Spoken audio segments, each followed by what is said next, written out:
you sometimes on the TV I thought today, the show you did today, felt a little bit risky to me, a little bit risque, where you were talking about how you think Nike might have had something to do with Jaylen Brown not getting on Team USA. I was fascinated hearing that take, Colin, and I was wondering, is that something at all where you have to go, wait, who are our sponsors? Is this going to result in any blowback? Do you have to almost just explore the potential ramifications of a take like that? No, because I think I wasn't name calling. I wasn't unfair. Their stock is down 33% in 6 months. The Major League Baseball jersey fiasco is just a mess by a usually spot on company. I think the Olympic stuff is another mess. Phil Knight's 86 and has acknowledged that Oregon football is a primary focus, winning a natty, before time elapses for Phil, a visionary and a brilliant man who I really admire and like. I loved his memoir, by the way.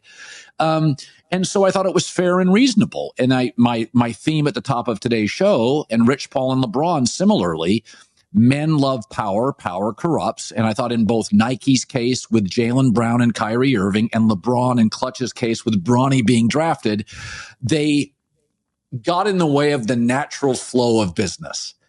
They could, and they had the leverage to, but it's always a dance.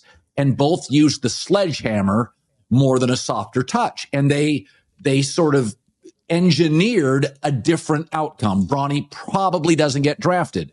Jaylen Brown should make the Olympic team. And that's the cautionary tale of power, is that men usually use it. I remember the late, great Jackie Gleason, and I've used this a lot of times. I think about it often. Jackie Gleason said, if you really have power, you'll never have to use it. John Gotti at his height. Everybody knew when John walked into the Ravenite Club whose club it was. Like, Jackie Gleason had more power than any comedian on TV in American history. He didn't have to use it. It was understood. And so I think it's very difficult that when you have power and leverage, not to use it. And I think Nike and Clutch and LeBron took a swing. I'll defend both. I lived in Oregon. Nike was an incredible and still remains a incredibly dynamic part of Oregon's history. And I think LeBron and Clutch have been overwhelmingly good for the NBA, but these were engineered away from the natural flow of business. And you see Bronny has been borderline, well, not even borderline. He's been awful offensively, and Nike's embroiled in a bit of a mess. Yeah, and it's tricky sometimes too, because another quote about power that I like, it's the Charlie Munger, show me the incentive and I'll show you the result, where I'm not sure if LeBron is saying with specificity, Lakers, you have to do this. I'm not sure. I get people giving me pushback when I've written about some of what's gone on with Dan Hurley and JJ Redick and everything else, that LeBron isn't pounding the table. But sometimes when somebody's very powerful, you can have what I call a catbird problem. Now, what I mean by that is this. Some of you who have had cats might have had this happen where your cat kills a bird and just gives you the bird and goes, here you go right here. This is what you want. It doesn't necessarily mean that you asked for it, but the cat is delivering it to you because the cat thinks you want that. Now, if I had to guess, I would guess that LeBron would make it known to the Lakers that he would want JJ Redick hired as the coach, or that Bronny should be on the team, or I'm leaving. But I don't know, because Rob Pelinka is an agent, and agents are people pleasers. So for all I know, some of what's happening and what you've characterized as not an abuse of power, but a misuse of power, it might just be Rob Pelinka trying to please. Here's the bird, and LeBron going, okay, I don't hate that. I'm into that. It could be that for all I know. Yeah, I mean, I would guess LeBron and Rob had talked about JJ Redick and Clutch Sports, if not LeBron, Clutch Sports. Rich Paul is working the phones all day. So is Pelinka as a former agent. I'm sure there were discussions about it. Yeah. I don't think Rich Paul said, absolutely get him, but I think everybody kind of knew in the room that LeBron had great respect for JJ Redick. I mean, the people that I do podcasts with and the people that I have hired at my company, I obviously have great admiration or respect for them. So some things are unsaid. And I still think JJ Redick could work. I don't know if he will, but I think he could. So it's one of those things. I think, when I was younger, I think power, you really want to show off when you're young. I always say basketball players have three stages, the great ones. The show off stage, LeBron chasing people down and blocking their shot from behind. The championship stage, okay, I'm tired of showing off, I want a trophy. And then the mogul stage, which is basketball is important, but my net worth now is a big deal. I want to do a production company. And I think, similarly in our space, when you're young and a broadcaster, you really want to show your talent. I think as you age as a broadcaster, it's not about the power in that. I think it's about kind of the lubrication of business, watching others, picking your spots. And I think LeBron does that. I think LeBron picks his spots. He's very calculated. He doesn't use a sledgehammer necessarily, but he's got so many things. I mean, Maverick Carter could get in somebody's ear. Rich Paul, LeBron's friends. I mean, I just think LeBron has a way of getting a message out without talking. And I think at 23, LeBron would have gotten the message out directly. And I think he does it differently now. And that's almost an art form for somebody, whether it's a politician or an entertainer.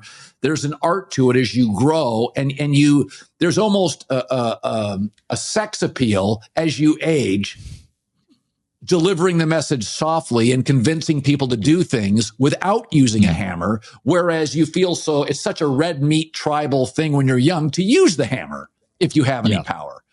So, yeah. And I think what young players, to what you're saying, don't understand sometimes is that comes with a cost. The flexing of power can come with a cost. Oh, yeah.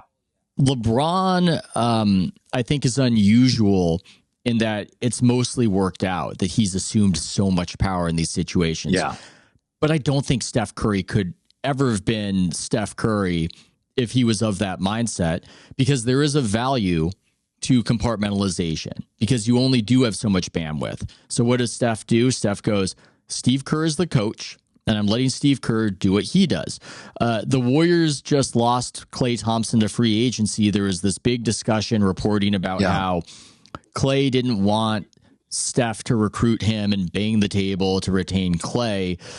I've got my own thoughts on that, but the point is it's a conversation that you would have to ask Steph to do it, that you would not necessarily just assume that Steph is trying to run the Warriors, which he could have been running the Warriors. I think that has been a choice that he has made consistently, that I do basketball, you guys, you do everything else.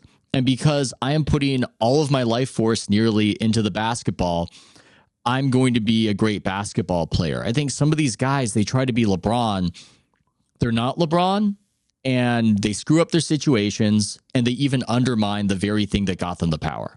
It's very interesting because you would say LeBron and Steph have done it the opposite way. But I think the reason LeBron and Steph have so much admiration for each other, I think they're two of the smartest basketball players in the last 20 years in the world. So Steph Curry was smart enough to realize very early, Steve Kerr, Joe Lacob, Silicon Valley, Klay Thompson, he didn't have to move. Jerry West comes aboard, like Bob Myers. So Steph, who wasn't the chosen one, who went to Davidson, who was a smaller athlete, had some injuries early, he recognized early, hey, I don't have to engineer anything. I have hit. This is Mahomes with Andy Reid, Brett Veach, and Travis Kelce. I don't have to engineer it. I just need to listen. LeBron realized very early, I'm in Cleveland. We can't tie our shoes and chew gum at the same time. He had to engineer a move to Miami. Then he felt bad. He comes back, and then he starts engineering. I don't want Wiggins. I want Kyrie and Kevin Love. So LeBron, equally smart, LeBron had to take a different path to win. LeBron didn't want to leave Cleveland. It could have been his Golden State, but he didn't have that owner. He didn't have that coach. He didn't have Klay Thompson, Jerry West in the building. So when people criticize LeBron for, some turbulence in his career and the mobility, he didn't have a choice.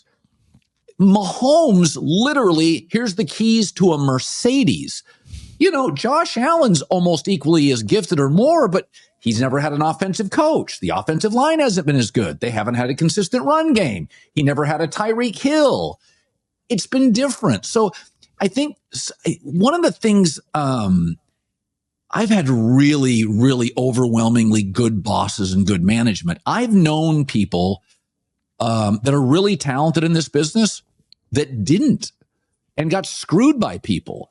And so I look at LeBron and Steph is what's fascinating. They took completely different routes, but both were smart enough to recognize very early to generate the most championships in production. One had to leave and one should never leave. And so that's what's fascinating about those two players. And that's what's fascinating about NBA players in general is that they are just the hub of a multi-billion-dollar business in a way that we just don't see in these other sports. And their personalities inform what these massive franchises do in a way that outside of quarterback in the NFL, and even not even then, because there's not that much mobility in free agency with the NFL.